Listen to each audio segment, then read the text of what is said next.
Hola, ¿qué tal? Muy buenas tardes, días, noches, dependiendo de la hora que sea cuando estén viendo este video podcast y nos ven a través de internet. Muy buenas noches a los amigos en MBS TV. Yo me llamo Luis Cárdenas y hoy vamos a platicar un poquito de historia. Estamos en el marco del bicentenario de la consumación de nuestra independencia.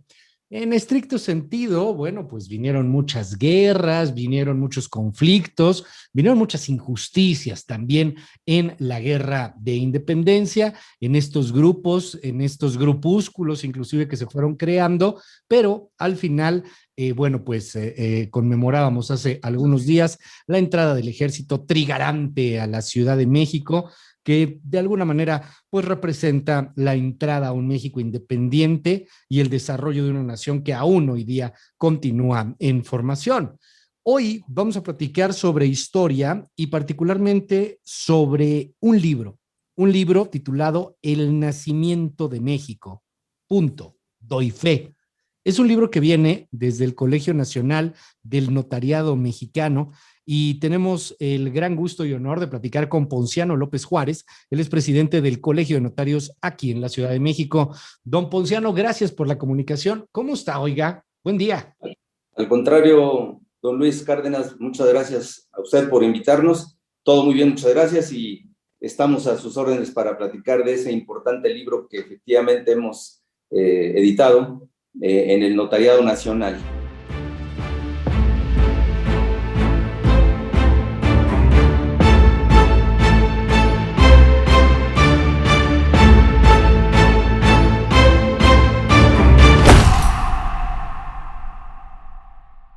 Dígame, don Ponciano, ¿de qué trata el libro? O sea, primero, ¿cómo surge la idea del libro? Mire, la idea del libro es dejar constancia por parte del notariado, no solo de la Ciudad de México, sino nacional, pues de este importante evento que es un punto de inflexión para el nacimiento de nuestro México como hoy lo conocemos. Entonces, pero sobre todo dejar constancia también de la actividad notarial que es y ha sido permanente. La institución notarial, la función notarial tiene 5,000 años de historia en mundial en la historia de la humanidad. Tiene 500 años de historia aquí en nuestro país, desde la conquista. El hecho mismo de la conquista, o del hecho mismo de la conquista, dieron fe notarios españoles y notarios antiguos que existían ya aquí en la antigüedad, conocidos como tlacuilos. Ok. Y bueno, pues desde ahí los notarios hemos registrado la historia, todo lo que ha venido pasando a lo largo de las distintas etapas de evolución de nuestro país. A ver, permítame ahí un segundo, porque esto que nos dice está bien interesante. De entrada, corríjame si me equivoco, pero el notario da fe, el notario da cuenta, el notario es un testigo que da, valga esta redundancia, su testimonio de que algo ocurrió, de que algo pasa, de que algo está ahí, de que alguien vende una casa. Bueno, pues hay un notario que da fe que todo estuvo ahí legal, que estuvieron los papeles necesarios, etcétera. O sea, todo eso es importante verlo. Ahora, hay notarios desde hace muchísimo tiempo. Me acaba de decir usted que el acta de independencia o el momento de independencia, pues tuvo obviamente fe con notarios españoles que en ese momento en la conquista en la colonia estaban trabajando, pero también con notarios antiguos, tlacuilos, me dijo. Así se llamaban los escribanos, vamos a Ok. decir, del antiguo México antes de la conquista. ¿Y ellos qué hacían? Oiga, a ver, cuénteme más de ellos. Llevaban el registro, como usted bien dice, de los hechos Ajá. que sucedían en la comunidad.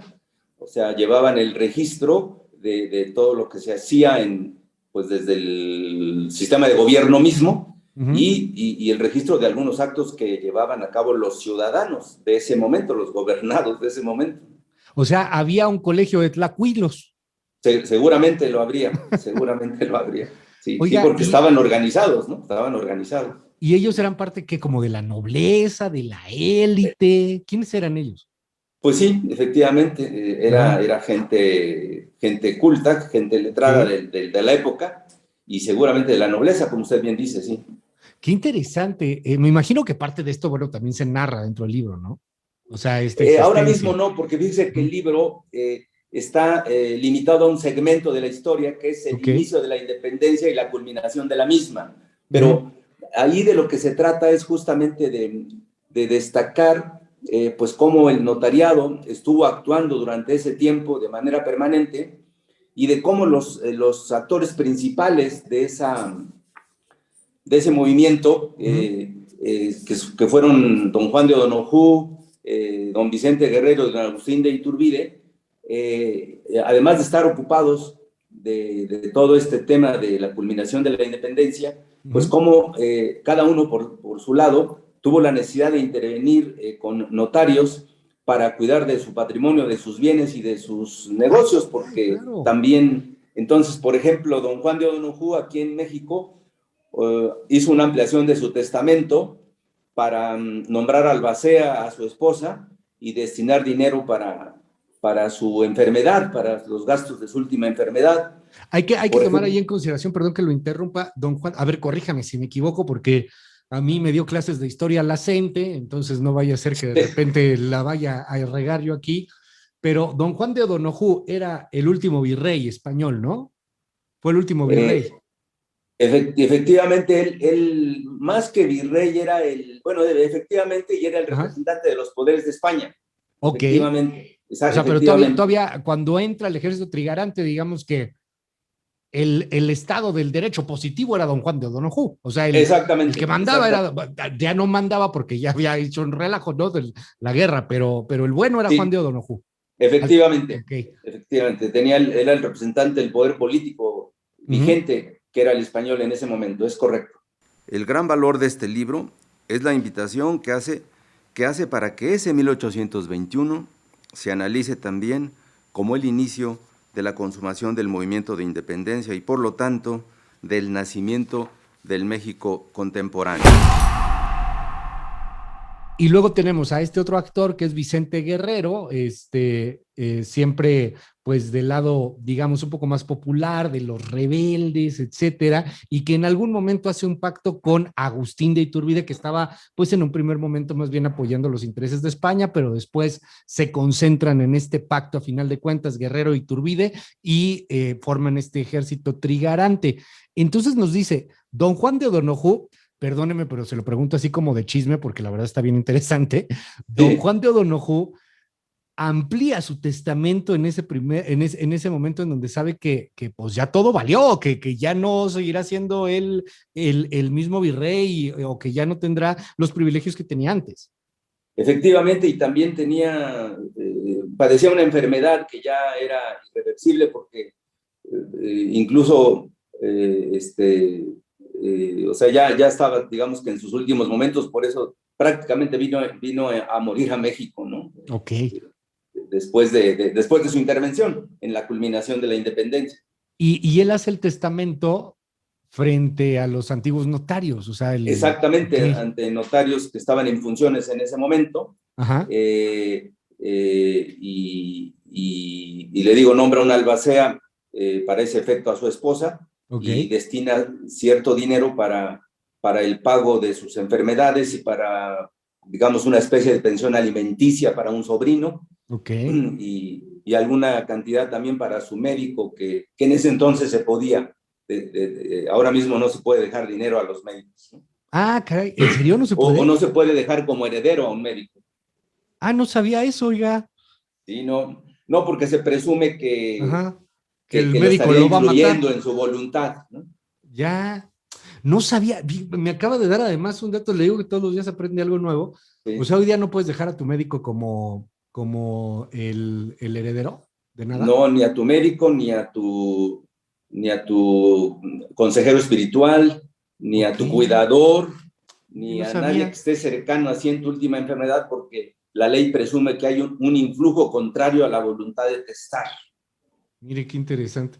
Oiga, no más porque yo soy un chismoso de primer. ¿Y qué tal que el que me está tratando, no sé, es mi hermano y es médico y se lo quiero dejar a él? No, su hermano sí tendría derecho a heredar, Ah, ya. pero no por testamento, tendría derecho a heredar posiblemente en una sucesión legítima, Ok. si usted no tuviera hijos o padres que pudieran heredar en primer término. En primer término. Mire, qué Así es. interesante. Bueno, entonces en aquel entonces don Juan de O'Donoghue le deja a Albacea a su esposa, ahí que le dan una pensión alimenticia a un sobrino, ya quisiera yo tener un tío así, y Sí. además una lanita para el médico. ¿Y luego qué pasó con Iturbide y con Guerrero, ya? Agustín de Iturbide otorgó varios actos a lo largo de su vida, diversos poderes también a distintas personas.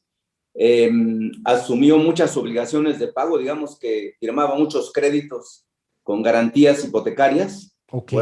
Por ahí dicen que era un deudor empedernido. Entonces, y, eh, y básicamente era eso. Y, por ejemplo, el general Vicente Guerrero otorgó eh, un arrendamiento de un rancho en Cuautitlán, Estado de México, y también formó una compañía minera que se llamaba Dulce Nombre de Jesús. Ok. Y esa era propiedad de él, la minera. Exactamente, y todo eso consta en los libros notariales de esa época, Ok. que digamos que todo el registro notarial de los siglos XVI, XVII y XVIII y Ujú. principios del XIX están resguardados en un acervo histórico del Archivo General de Notarías, Ajá. en el recinto de Corpus Christi, ahí en la Avenida Juárez, frente a la Ok. Alameda. Oiga, Ahí dígame se, algo. Es bien interesante esto que nos dice. Usted me está contando como de los testamentos, ¿no? También de lo que fueron dejando en vida, pero en el momento en que viene la independencia, por ejemplo, veo esto de Guerrero, que pues, tiene su minera, de Iturbide, que le gustaba mucho gastar, hoy sería un adicto a las tarjetas de crédito, por ejemplo, seguramente. exactamente. Este, pero en el momento de la independencia, o sea, digamos en ese tiempo donde entra el ejército trigarante, ¿habrán hecho algo ellos, oiga? Algo como para garantizar o proteger o inclusive, ¿por qué no? Hasta apropiarse o beneficiarse de lo que estaba pasando. No, de eso no hay Ok. registro en ese sentido, eh, pero sí hay, por eso también vamos a abrir una exposición Ok. temporal en ese archivo histórico para exhibir distintos documentos que se otorgaron en esa época, Ujú. no solo por estos personajes importantes de este periodo de la historia, sino pues todos los ciudadanos que vivían en ese momento. Ahí tenemos testamentos de Benito Juárez, tenemos actos otorgados por alguien que también fue famosa, la Güera Rodríguez. En Ah, ¿en fin, serio? sí, sí, sí, todo eso se va a exhibir en la muestra temporal que se va a llevar a cabo en el acervo histórico del Archivo General de Notarías. Qué Pero importante. no tengo conocimiento de que hayan hecho ellos algo indebido con Ajá. motivo de la culminación de la independencia. Qué interesante el trabajo que se va realizando a lo largo de la historia con los notarios, porque a final de cuentas, pues son eso, testigos de la historia también, de lo que puede Sí, ser, pues una cuestión de probar, pues que Guerrero tenía una minera, o de que Iturbide tenía deudas, o sí. de que estaba enfermo, don Juan de O'Donoghue. Déjame, en el mismo marco del Bicentenario de la Independencia, hay una controversia con respecto al acta de la independencia. Por ahí, si no me equivoco, salía hace unos días en Excelsior, pues un documento en torno a que estaban exponiendo en la Cámara de Diputados un acta de independencia que es fake, que no es la original. Y Sí, si no me equivoco, creo que nomás hay una, ¿no? Ahorita en este momento, no sé si es la que está en el Archivo General de la Nación, en Lecumberri. es correcto. Ok. Ese documento se firmó en dos tantos, Ajá. pero con todo el paseo que tuvo que dar ese documento de ir y venir, parece que un ejemplar se perdió, y el otro sí obra en el Archivo General de la Nación, está resguardado allí. Ok. Pero lo que sí es un hecho es que ese documento ya no alcanzó a firmarlo Agustín de Don Juan de Iturbide, O'Donoghue. más bien don Juan de Adorno, ya no lo alcanzó a firmar por su enfermedad. ¿Por qué, oiga? Estaba enfermo y no pudo ir, Sí, ya no pudo ir, efectivamente. pero en el acta viene su nombre, ¿no? Está su nombre, está el espacio, claro, para que firme, pero pues ya no alcanzó a poner la firma. Aquí es donde me permito poner el acento, para señalar que en el desarrollo de la historia de nuestro país hay un elemento que de manera permanente va acompañando el nacimiento de México. Ese elemento es la labor de fe pública, la que va escribiendo y documentando los hechos más importantes de la historia de nuestro país. Qué interesante. Y esto, bueno, pues obviamente también se da fe en el libro. ¿Qué otras cosas nos podría contar del mismo, Oiga? Cuéntanos. Bueno, en esa época, digamos Ujú. que sucedieron 3 actos importantes como preámbulo para todo el marco constitucional que hoy tenemos en nuestro país. Ujú. Primero se firmó el Plan de Iguala, Ok. ¿no? Que fue el primer documento que tendió a darnos la independencia. Después se firmó el Tratado de Córdoba. Todo el mundo dice que son los tratados de Córdoba, pero realmente es un Es tratado, uno. es Ajá. uno. Y finalmente, pues el Acta de Independencia, que por cierto, el día de ayer conmemoramos la firma de la misma, ¿no? El 28 de septiembre de Ya. 1821, ¿no?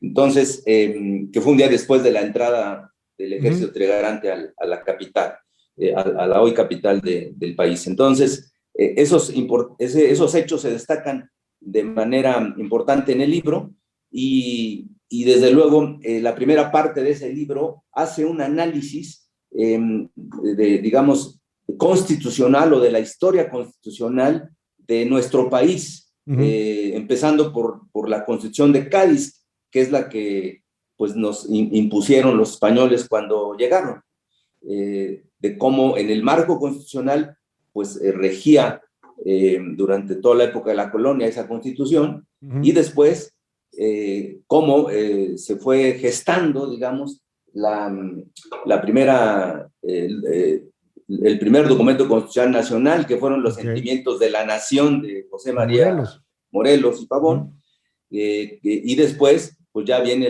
mucho más después del Plan de Iguala, los estados de Córdoba y el Acta de Independencia, pues viene ya la primera constitución de 1857. Qué padre. Cuénteme un poco más de la exposición. ¿Cuándo va a ser? La exposición va a estar abierta al público Ajá. del 4 de octubre al 30 de octubre, Ah, pues ya. en un horario de 9 de la mañana a 5 de la tarde. Ok. Los sábados también va a estar abierta de 10 a 3 de la tarde. Y ahí se han puesto, le reitero, pues varios documentos icónicos de ese momento. Hay luz, hay sonido, está ambientado de manera Ah, adecuada sí. para que, sí, para que el público en general lo pueda disfrutar. ¿Dónde es, Oiga? Es en el recinto de Corpus Christi, Ok, de que nuevo está ahí. en Avenida Juárez 44, me parece, Ujú. exactamente enfrente de la Alameda Central De aquí en la de, Ciudad de de México. aquí de la Ciudad de México, o de Nos Bellas dice algo bien Artes. interesante. Va a haber ambientación como de luz y sonido, fotografías, videos, me imagino, porque de repente alguien nos puede estar escuchando y, ay, yo voy a ir a ver unos papeles ahí, como que qué flojera, ¿no? No, y con música de la época y todo. Ah, sí. No, Sí. pues va a estar muy padre. A ver, nos dijo, va a estar ahí el testamento de Benito Juárez. El testamento de Benito Juárez, de Sor Juana, ¿Qué dejó de Sor los Juan, oiga? de Sor Juana también hay ahí documentos. ¿Pero qué le dejó? ¿Qué había? Pues ella, a pesar de que era religiosa, pues tenía algunos bienes, entonces ahí pues, obviamente heredó a su comunidad, ¿no? Pero hay, Yo le digo que soy bien chismoso. ¿Es cierto que tenía novia o novio? pues eso sí no lo No sé. dice ahí, no No, le no, dejó algo como raro, como que le salga. Ay, oiga, esta medallita, Sor Juana se la dejó una amiguita, un amiguito. que haga presumir, ¿verdad? Sí, digo, no le hace usted presumir nada de eso, no. No, no, no, Ok, no, eso bueno, no. usted el de Sor Juana, el de Benito Juárez, me dijo el de la Güera, Rodríguez Alcaide, La ¿no? Güera Rodríguez, que Ujú. también fue un personaje de la historia ahí pues muy famoso, ¿no? Más Este, contemporáneo, pues. sí, Bueno, no, no, pero por ahí se dice, y hablando de chismes, que tenía ajá. algún amorío con Agustín de Iturbide. Ah, sí. Sí, sí, sí. Ah, mire, Entonces, eso está interesante. Oiga, ¿y más contemporáneos hay? sí, sí, sí, hay más de todos los personajes de la historia. Bueno, pues claro, digamos ya de todos los personajes, de todos los constituyentes, por ejemplo, Ajá. de los que crearon la Constitución del 57, este, y luego Ok. la actual que nos rige, de 1917, pero eso es ya muy, muy reciente, ¿no? Ok. Tenemos hasta principios del siglo XIX ahí Ujú. resguardados, pero bueno, en el archivo que está vivo, pues ahí tenemos Todo. todo, ¿no? Pues Entonces, sí. ya iremos haciendo una recopilación también de toda esa información. De María Ignacia Rodríguez de Velasco, me decía usted, ¿no? De la Güera Esta, Rodríguez, la la que Güera pudo haber Rodríguez, sido la novia de Iturbide. pues eso Pudo. dicen, Ahí. exacto, ¿No así le es. dejó algo a la Güera Rodríguez o Iturbide? No, no, no, ¿Y la Güera Iturbide? no tampoco. Oh. Ese es amor sin, sin materialismos, don Ponciano. Exactamente, amor puro, ¿no? Oiga, le aprecio mucho estos minutos aquí en Punto Cero para MBS TV y para nuestras redes sociales. Y estamos en comunicación, si nos permite. Le mandamos un gran abrazo y la Sí, invitación para ir a ver esta sí, sí. exposición. Si fuera del interés de su público, Ujú. el libro cuyo título usted mencionó está a disposición de quien le interese en el Colegio de Notarios de la Ciudad de México. Ok. Ahí está disponible y próximamente estamos trabajando una versión electrónica del mismo para que Ah, se está pueda padre. consumir en ese sistema. Por supuesto, va a ser muy interesante y ahora platicaremos. Es don Ponciano López Juárez, presidente del Colegio de Notarios de la Ciudad de México. Mil gracias, don Ponciano. Al contrario, don Luis Cárdenas, muchas gracias y saludos a su público. Mil gracias. Gracias.